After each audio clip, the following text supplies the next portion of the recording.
Hello and welcome to Cloud Fox Hub. My name is Bhavesh Adara.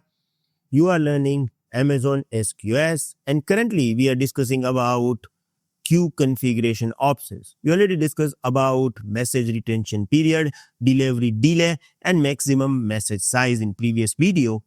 In this video, we are going to discuss about one of the most important options related to the queue configuration known as visibility timeout.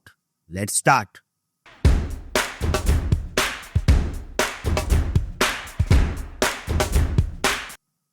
Visibility timeouts is a time during which message become invisible after consumer receives it. When consumer will pull this message from the queue, the message will remain in the queue, but it will be invisible. Now question is why? The use case of the visibility timeout is this ensure that only one consumer processes a message at a time. You may have multiple consumer. Let's say that here I have multiple consumer like consumer A, B, and C. Now I want to make sure that whatever the message I have inside queue, only one consumer can process this at a time. Okay. And I'm going to get this surety using this visibility timeout.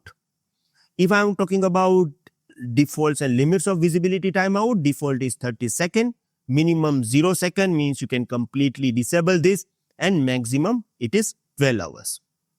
Why we are using this? The main use case is only one consumer can process message at a time, automatic retry on failure, and no duplicate parallel processing. Now how it is going to work? Let me explain you this so you will understand the use case. Okay. So here I have a detailed time-based flow. Assume visibility timeout is 1 minute. Okay, here we have visibility timeout configuration and I'm going to set up this 1 minute. At 10 o'clock, producer send message. Producer pushes a message to SQS. The message is visible in the queue. Now, we are assuming that we have delivery delay 0 means the message will be available for consumer at a time, right? So, we have like consumer A and consumer A received this message, like consumer A is just going to pull this message at the same time. Okay. So here I'm going to explain you that producer just push this message at 10 o'clock. Now we are assuming that at same time consumer A is going to pull this message, right? When consumer A will pull this message, immediately it will start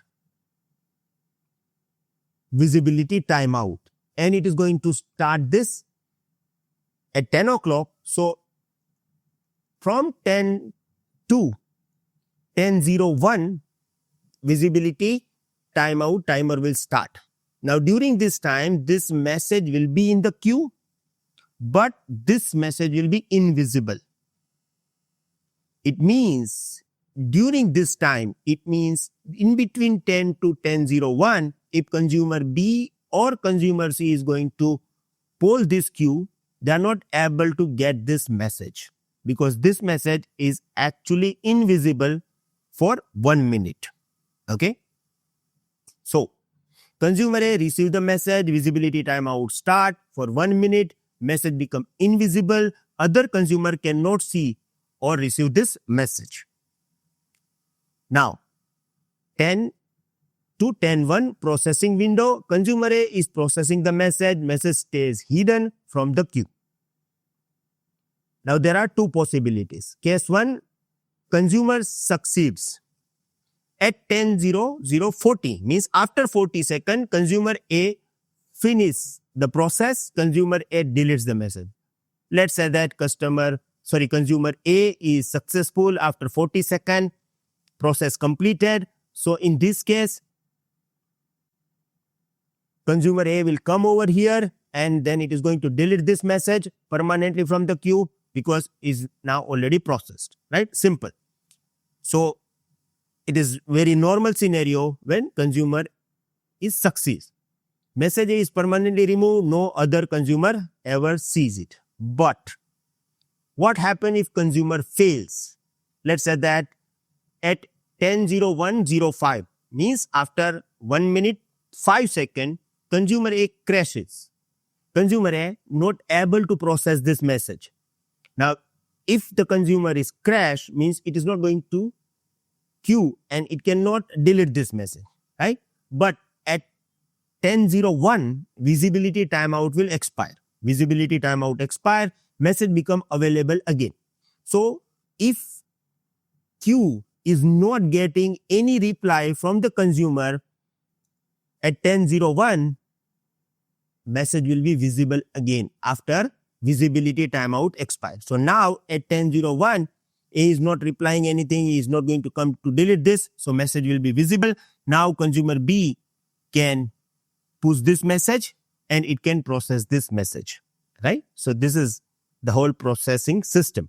So 10:01:05, message become visible again and consumer B can now receive it. So this is visibility time out, and it is make sure that no multiple consumer can process the same message. Now I'm going to talk about exam question. Now you need to remember this, okay? What to consider when setting up visibility timeout? How you can decide visibility timeout for your SQS queue?